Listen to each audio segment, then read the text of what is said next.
Hello दोस्तों, आज हम सेकंड वीडियो है हमारी फिजिक्स की, जो कि हम सीरीज चला रहे हैं सुपर टेट, जो कि जूनियर का होने वाला है। 25 तारीख को नोटिफिकेशन आने वाला है और आगे 2 महीने बाद इसे एग्जाम है। तो आपको परेशानी हो रही होगी कि हम कहाँ से फिजिक्स तैयार करें या साइंस कहाँ से पूरी कंप्लीट करें। तो हम इस चैनल पर आपको पूरी साइंस मिल जाएगी। प्रीवियस ईयर के जितने भी सी टेट टेट और जहीं भी एग्जाम के आए हुए क्वेश्चन हैं जिन पर बेस्ड, यानी कि पूरा सिलेबस इससे कंप्लीट है और इसी पर बेस्ड आने वाले हैं क्वेश्चन इसी टाइप के। तो हम इस वीडियो में आपको पूरा संकलन मतलब क्वेश्चनों का करवाने वाले हैं, उससे रिलेटेड फैक्ट भी आपको बताने वाले हैं। तो वीडियो को शुरू से लेकर लास्ट से जोड़िए, बाकी आपको बहुत ही ज़्यादा बेनिफिशियल वीडियो होने वाली है। बाकी चैनल पर नए हो तो सब्सक्राइब कर सकते हैं, आपका मन है। बाकी हमारा पहला चैप्टर है, मतलब सेकंड चैप्टर है। पहला हम करवा चुके हैं मापन, सेकंड है गति एवं बल। इससे रिलेटेड जितने भी क्वेश्चन आए हुए हैं वो इस वीडियो में आपको मिलेंगे और आगे भी आने वाले चैप्टर्स जितने भी हैं सब मिलेंगे आपको। तो पहला क्वेश्चन कहता है निम्नलिखित में से गलत कथन पहचानिए। ठीक है, आपको गलत कथन पहचानना है। ये इस टाइप के क्वेश्चन आते हैं जैसे आपको कंफ्यूज करने वाले क्वेश्चन होते हैं, थोड़ा लेवल टफ बना देते हैं। इस टाइप का अगर क्वेश्चन आ जाता है कि गलत पहचानिए, यानी कि 4 क्वेश्चन एक में पूछ लिए। तो प्रकाश गति सरल रेखीय होती है, सही बात है। सितार के कर्षित तार की गति दोलन करती है, गति है, सही है। सभी आवर्ती गतियां वर्तुकाल यानी कि वृत्ताकार गतियां होती हैं, ये गलत है, यानी कि सी ऑप्शन हमारा सही है। तो 7 का हमारा सी ऑप्शन सही है। ठीक है, सी ऑप्शन सही है 7 का। बाकी आपको इसका फैक्ट जानना हो, इसमें वीडियो लंबी ना हो इसलिए हम फैक्ट नहीं बता रहे हैं। बाकी आप इसको पढ़ लीजिए वीडियो पॉज करके, ठीक है, आपको सब समझ में आ जाएगा। सेकंड क्वेश्चन है 8वां क्वेश्चन, कोई बस अपनी यात्रा के पहले 15 मिनट 50 किलोमीटर प्रति घंटा की चाल से और अगला 40 मिनट और 18 मिनट और 40 किलोमीटर प्रति घंटा की चाल से चलती है। इस समय की अवधि में कुल कितनी दूरी तय कर लेगी। तो ये कैसी गति है, मतलब इस टाइप का क्वेश्चन आ सकता है आपको एग्जाम में। ठीक है, देखो जूनियर टेट हो, सुपर टेट हो या कोई भी टेट हो, तो जो टेट होता है, चाहे यूपी टेट का पिछली साल आया था उसी का सुपर टेट आया था, तो उसी से रिलेट मतलब क्वेश्चन थे उसी टाइप के, उसका लेवल हाई नहीं था। तो मैं आपकी जानकारी के बताना चाहूँ कि जूनियर का सुपर टेट पहली बार होने वाला है यूपी में, तो उसी अकॉर्डिंग ऐसे ही नॉर्मल से क्वेश्चन आने वाले हैं। तो आपको तैयारी करने के लिए क्या चाहिए, प्रीवियस ईयर के क्वेश्चन पेपर को जो हम इस वीडियो में बताने वाले हैं, आप कंटिन्यूटी से अच्छे करके सॉल्व करके देखिए और इन्हीं से रिलेटेड बुक उठाकर कोई सी सॉल्व कर लीजिए क्वेश्चन को। तो इसी टाइप के क्वेश्चन आने वाले हैं आपको। ठीक है, इसमें चाल पहले समय जितनी भी दूरी तय की गई उसको निकाल लेंगे चाल गुणा समय से, और अगले जो करी गई थी ये वाली इससे निकाल लेंगे और दोनों को ऐड कर देंगे तो कुल दूरी निकल आएगी जैसे इसमें बताया गया है। ठीक है, 9 क्वेश्चन हमारा, एक समान वृत्तीय गति में अचर होगा। एक समान वृत्तीय गति में अचर कौन सा होगा, वो चाल होगा। ठीक है, इसका फैक्ट नीचे है, आप देखते रहिए फैक्ट भी वीडियो पॉज करके। नेक्स्ट क्वेश्चन है, वस्तुओं के वर्तमान अवस्था ना बदल सकने के गुण को न्यूटन के कौन से नियम से समझाया गया। तो वो कौन सा नियम है, जड़त्व का नियम। जड़त्व का नियम फैक्ट नीचे देख लीजिए, मतलब जब तक कोई बाह्य बल ना लगाया जाए तो अपनी स्थिति नहीं बदलती, इस टाइप का उनका नियम था न्यूटन जी का। अब ये आया परीक्षा की दृष्टि से इम्पोर्टेंट क्वेश्चन। ठीक है, परीक्षा की दृष्टि से इम्पोर्टेंट क्वेश्चन, ये गति के द्वितीय नियम से बल का सूत्र प्राप्त होता है, कौन सा, F बराबर ma। ठीक है, गति का प्रथम नियम जड़त्व का नियम होता है, क्रिया प्रत्यय क्रिया का नियम तृतीय नियम होता है। आम का पेड़ से नीचे गिरना उदाहरण है गुरुत्वीय बल का। ठीक है, रॉकेट किस सिद्धांत पर कार्य करता है, संवेग संरक्षण के सिद्धांत पर कार्य करता है। तो ये इस टाइप के क्वेश्चन आपको देखने को मिल सकते हैं, इसलिए आप पढ़ भी लीजिए इसे। नेक्स्ट है, एक समान वेग से गतिमान पिंड का त्वरण शून्य हो सकता है, उस गति को क्या कहते हैं। उस गति को कहते हैं इनमें से कोई नहीं, यानी कि वृत्तीय गति भी नहीं होगी, वो सरल रेखीय भी गति नहीं होगी और सरल आवर्त गति भी नहीं होगी। तो वो कौन सी गति होगी, वो होगी, ये देखिए इसका ये है, ये त्वरित गति होगी। ठीक है, यानी कि वस्तु की गति एक समान गति है। ठीक है, और इसमें एक समान गति का कोई विकल्प नहीं था, इसलिए गलत थे सब विकल्प। तो वस्तु की गति एक समान गति हो जाएगी। ठीक है, नेक्स्ट क्वेश्चन है, लिफ्ट में एक लड़के का आभासी भार उसके वास्तविक भार से अधिक होता है, मतलब उसका वास्तविक भार से आभासी भार अधिक लगता है उसे। तो लिफ्ट ऊपर जा रही है कि नीचे जा रही है, इस टाइप में आपको बताना होगा क्वेश्चन में। अब आपने देखा होगा कि आप लिफ्ट में जब बैठे होंगे यानी खड़े होंगे, तब ऊपर जब लिफ्ट जाती है तो भारी सा लगता है। क्यों लगता है? क्योंकि एक नियत त्वरण से ऊपर जा रही होती है, इसीलिए वो भारी सा लगता है। और जब नीचे जाती है तो हमारा शरीर हल्का हो जाता है, हमारा एकदम बॉडी हल्की सी लगती है, जैसे कि एकदम हल्के हो गए हम। पर ऐसा नहीं होता, क्योंकि नीचे जा रही होती है इसलिए, क्योंकि उसका वेग हमारी बॉडी स्थिर अवस्था में होती है, एकदम सट से नीचे जाती है। उसी भाई एक नियत त्वरण वेग से त्वरित से ऊपर जा रही है। बिहार टाइम आया हुआ क्वेश्चन है, तो इसी टाइप के सुपर टेट में भी आने वाले हैं अपने। प्रत्येक क्रिया के सदैव विपरीत और एक समान प्रतिक्रिया होती है, इस नियम को कहते हैं, इस नियम को कहते हैं गति का यानी कि न्यूटन का तृतीय नियम। ठीक है, एक मतलब जब हम गोली वाला उदाहरण ले लीजिए, जब बंदूक छोड़ते हैं हम तो पीछे हमारा हाथ झटका मारता है। क्यों? क्योंकि गोली की जितनी स्पीड से आगे जाती है उतनी स्पीड से उसको फेंकने का उतना ही बल लगाती है पीछे साइड में आके, इसलिए लगता है। तो 13 का सी ऑप्शन सही था।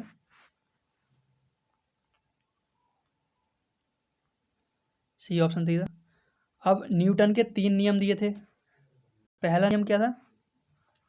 पहला नियम है, यदि कोई पिंड विरामावस्था में है तो विरामावस्था में ही रहेगी तब तक कि जब तक कि उस पर कोई बाह्य बल आरोपित ना हो। ठीक है, गति का पहला नियम है। द्वितीय नियम क्या है? किसी वस्तु के संवेग परिवर्तन की दर उस पर लगाए गए बल के समानुपाती होती है, संवेग परिवर्तन की दिशा के अनुदिश होती है। ठीक है, ये कहाँ होता है? ये द्वितीय नियम होता है। इस पर उदाहरण देखिए, ये है चलती हुई ट्रेन पर अचानक रुक जाए या गाड़ी रुक जाए तो हम कहाँ कैसे हो जाते हैं? हम आगे की तरफ झुक जाते हैं, अचानक रुक जाए।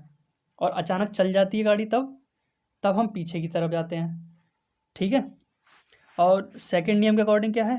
जैसे आपने देखा होगा, आप अगर बचपन में या अभी गेंद पकड़ते हैं तो खिलाड़ी देखा होगा तो पीछे के हाथ का मतलब वो लेते हैं, कैच करते हैं। क्यों? जिससे कि थोड़ा चोट कम लगे, यानी कि उस पर उसका बल कम लगे। तो इसका उदाहरण ये था सेकंड का। थर्ड का है क्रिया प्रतिक्रिया का नियम, आपको पता है। गति का तृतीय नियम क्रिया प्रतिक्रिया का नियम। जैसे बंदूक से गोली निकलते समय बंदूक पकड़ने वाले के व्यक्ति के पीछे हो जाते हैं, धक्का लगाता है, इसमें गति का रॉकेट की गति भी होती है, चप्पू चलाने पर नाव आगे बढ़ना। इस टाइप के गति के तृतीय नियम के उदाहरण है। ये उदाहरण भी पूछ सकता है कि इसका कौन सा उदाहरण गति के तृतीय नियम के अकॉर्डिंग। ठीक है, तो कैसे भी क्वेश्चन पूछ सकते हैं, आपको डरना नहीं है बिल्कुल भी। इसका क्या था वो नियम? प्रत्येक वस्तु पर क्रिया के बराबर और विपरीत दिशा में प्रतिक्रिया होती है, इसलिए गति के तृतीय नियम को क्रिया प्रतिक्रिया का नियम कहते हैं। ठीक है, 14वां क्वेश्चन है, एक पिंड वृत्ताकार पथ पर गति कर रहा है जिसके द्वारा तय की गई दूरी समय के अनुक्रमानुपाती पिंड गति कर रहा होता है। तो ऑप्शन क्या है? ऑप्शन हमारा बी सही है, नियत चाल से गति कर रहा है। ठीक है, एक पिंड वृत्ताकार पथ पर गति कर रहा है, ठीक है, जिसके द्वारा तय की गई दूरी समय के अनुक्रमानुपाती होती है। तो पिंड कौन सी गति कर रहा है? वो गति कर रहा है नियत चाल से। ठीक है, यहाँ पे कौन सा वो लगा? गति की द्वितीय समीकरण एस बराबर U T plus half A T square. ठीक है, इसमें दूरी देखो, इसमें दूरी समय के अनुक्रमानुपाती है, ये दूरी हो गई एस, और टी स्क्वायर समय हो गया, तो समय के अनुक्रमानुपाती है। तो 14वें का हमारा बी ऑप्शन सही था। अब ये आया, ये आपको याद कर लेनी चाहिए वैसे तो। गति के 3 समीकरण है, देखो ऐसे सही है। गति की 3 समीकरण जो कि एग्जाम में पूछ ली जाती है, और ये भी फैक्ट जैसे आपने ऊपर क्वेश्चन देखा था वैसे ही इसमें है। पहली समीकरण है बी बराबर you plus A T, second है एस बराबर you two plus half A T square, और थर्ड है बी स्क्वायर बराबर यू स्क्वायर प्लस 2as। गति की तृतीय समीकरण ये है। अब इस टाइप में ये 15वां क्वेश्चन है, पंजाब टेट में आया हुआ है भाई, टफ है, मतलब अजीब लग रहा है, टफ नहीं हो सकता। एक पिंड एक समान गति से t1 समय में s1 बिंदु पर है। ठीक है, एक समान गति से पिंड मतलब गतिमान पिंड t1 समय में s1 बिंदु से t2 समय में s2 बिंदु पर जाता है, यानी कि t1 s1 से t2 s2 पर जाता है। तो इस गति के लिए कौन सा कथन असत्य होगा? ठीक है, तो इसमें असत्य कौन सा होगा? सी। पहला कौन सा है? T1 व T2 समांतराल में तय की गई वास्तविक दूरी विस्थापन के परिणाम के बराबर है, ठीक है। द्वितीय है T1 एंड T2 पर वेग एक समान रहेगा, ठीक है। और तीसरा था T2 माइनस T1 का मान अधिक होने पर वेग का मान कम हो जाएगा, क्योंकि वेग प्राप्त किया जाता है T2 T1 से भाग देने पर। ये गलत है, ठीक है। तो हमारा सी ऑप्शन गलत हो जाएगा यहाँ पे, और ये तीनों सही है, ठीक है। ऐसे क्वेश्चन पूछा, इसका फैक्ट ये देखो, ठीक है। अब 16वां क्वेश्चन है, 500 किलोग्राम द्रव्यमान की एक गाड़ी घोड़े द्वारा 4 मीटर प्रति सेकंड स्क्वायर के त्वरण से खींची जाती है। घोड़े द्वारा लगाया गया बल होगा, कौन सा बल होगा घोड़े द्वारा लगाया हुआ बल? वो होगा 2000 न्यूटन, ठीक है। तो ये कितना सरल सा क्वेश्चन आया हुआ है, देखो पंजाब टेट में इसी टाइप का क्वेश्चन आपको प्रैक्टिस करनी है, इन्हीं टाइपों के क्वेश्चनों की।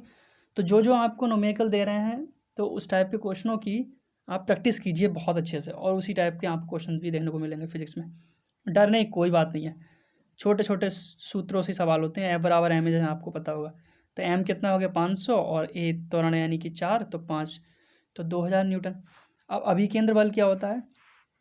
ये बहुत इंपॉर्टेंट। अभिकेंद्र बल वृत्त की परिधि से केंद्र की ओर लगने वाला बल, यानी कि वृत्त की परिधि, ये हो गई वृत्त की परिधि से केंद्र की ओर लगने वाला बल अभिकेंद्र बल होता है, ठीक है।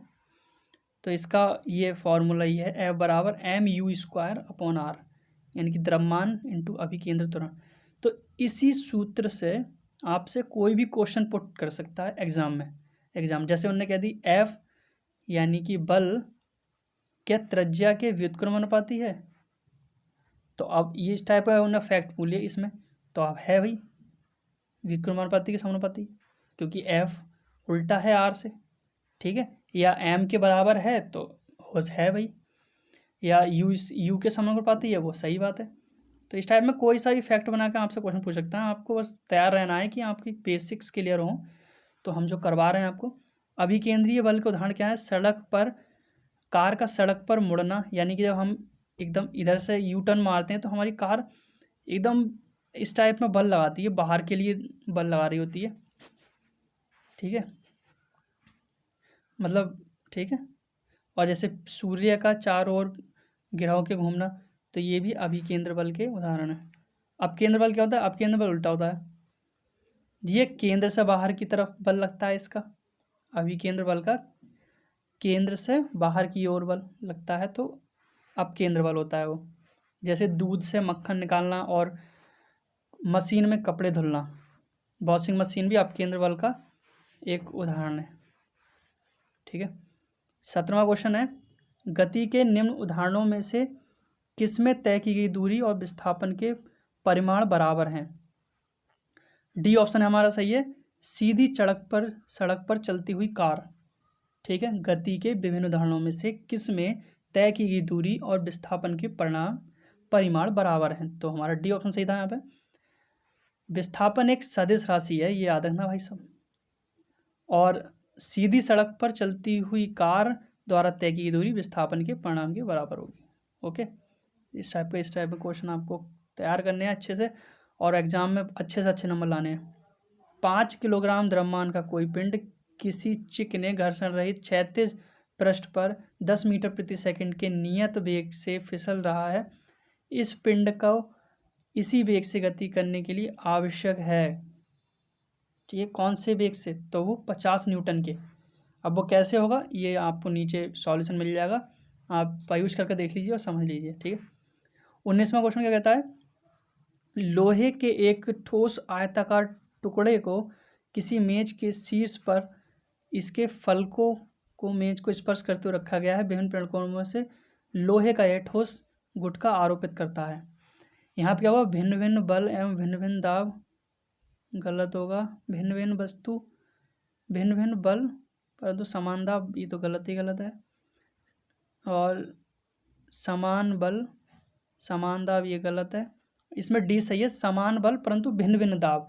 अब एक आयताकार है भाई साहब, ये बताइए, ये आयत है। अब इस टाइप में रखोगे इधर साइड में तो नीचे बल कम लगेगा। अगर हम इसी को खड़े करके रख दें तो इस इतने पर्टिकुलर क्षेत्र में ज़्यादा बल लगेगा। जैसे कि सुई है, सुई को अगर हम ऐसे रख दें तो बल नहीं लगेगा, पर अगर सीधे करके सुई को फेंकें ऊपर से तो सुई इसमें गड़ जाएगी, यानी कि बल ज़्यादा लगा होगा तभी तो गड़ जाएगी। तो ये यहाँ पे ये वाला मतलब कॉन्सेप्ट आता है यहाँ पे।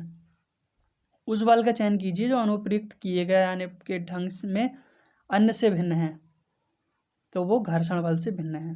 ठीक है, इन किसी में भी कोई भी चीज़ टच नहीं होती, चुंबकीय बल में भी गुरुत्वाकर्षण बल में भी। ठीक है, ये आभासी टाइप में होता है, पर घर्षण बल जब तक दो सतह को नहीं आप टच करेंगे तो घर्षण होगा ही नहीं। ठीक है, इसका ये फैक्ट था। अब 21वां क्वेश्चन हमारा, कोई साइकिल किसी सीधी सड़क पर नियत चाल से चल रही है। साइकिल के पहिए दर्शाते हैं, क्या दर्शाते हैं? वृत्तीय एवं स्थानांतरित गति। वृत्तीय एवं स्थानांतरित गति साइकिल के पहिए दर्शाते हैं। ठीक है, जब ये चलते हैं तो इस टाइप में। इसका फैक्ट सी नीचे था, सी ऑप्शन सही था। एक पुस्तक मेज के तल पर विश्राम की स्थिति में पड़ी हुई है, इस पर लगे बल एवं बलों के बारे में निम्नलिखित में से कौन सा कथन सत्य है? तो हमारा सी ऑप्शन सत्य है। इस पर संतुलित बलों का एक जोड़ा काम कर रहा है। ठीक है, इसका फैक्ट आपको नीचे है, देख सकते हैं इसका। नेक्स्ट है, बल को मापा जा सकता है। बल को कहाँ से मापा जाता है? स्प्रिंग तुला के प्रयोग से। ठीक है, आपने देखा होगा स्प्रिंग तुला का इस टाइप में ही होता है, और यहाँ पर शीशे सब तरफ लगे होते हैं, सब तरफ शीशे का चैम्बर होता है। यहाँ पे रखी थी सामान और यहाँ पे कुछ लटका होता है चैन जैसा, तो स्प्रिंग तुला होता है।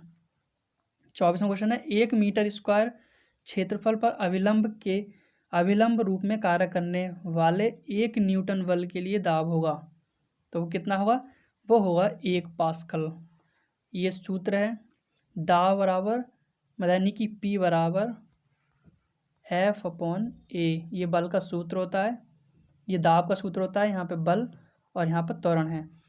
तो जब इनने कही है कि 1 मीटर इसका क्षेत्रफल पर यानी कि 1 नीचे है और 1 न्यूटन बल लगाया था, ऊपर नीचे एक है जैसे हमने दिखाया, तो कितना लगेगा? 1 पास्कल। और बल का वो दाब का क्या होता है? वो पास्कल होता है। ठीक है, तो इस टाइप में आपको देखने को मिल जाएगा। पहले 25वां क्वेश्चन है, एक आवेशित कण Q नियत वेग से B से एक समान चुंबकीय क्षेत्र यानी कि B में बल रेखाओं के समांतर गतिमान है, कण पर लगने वाले बल का मान क्या है? कण पर लगने वाले बल के मान क्या है? 0 होगा। क्यों होगा वो आपको इस सॉल्यूशन में आपको पता चल जाएगा। ये आप देखकर रोक कर देख लीजिए। इस टाइप में एक वेक्टर से रिलेटेड क्वेश्चन आया हुआ है, ये भी इम्पोर्टेंट है।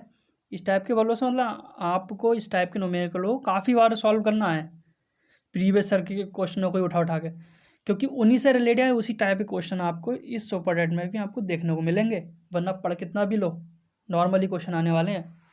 26वां क्वेश्चन है, एक बल इतना है न्यूटन पर एक वस्तु को इतने मीटर विस्थापित कर देता है, तो कृत कारक है। कारक का सूत्र क्या होता है? W बराबर FD, या cos थीटा भी होता है वैसे, पर FD है, इसमें कोण नहीं बताया गया। तो F कितना था? ये था, और विस्थापन ये था। इनकी कर लोगे गुणा, ये देखिए आंसर कितना है? 7 जूल। ठीक है, अब ये इसमें फैक्ट ये होता है कि IJ की गुणा करोगे या JK की गुणा करोगे या KI गुणा करोगे तो 0 आएगा। जहाँ पर अगर सेम सेम कर लोगे तो वहाँ सेम सेम भी गुणा करते हैं तो एक आंसर एक होता है, मतलब उनका मान। ठीक है, यह आपने 12th में पढ़े होंगे, कुछ टाइप के सूत्र थे, क्वेश्चंस थे।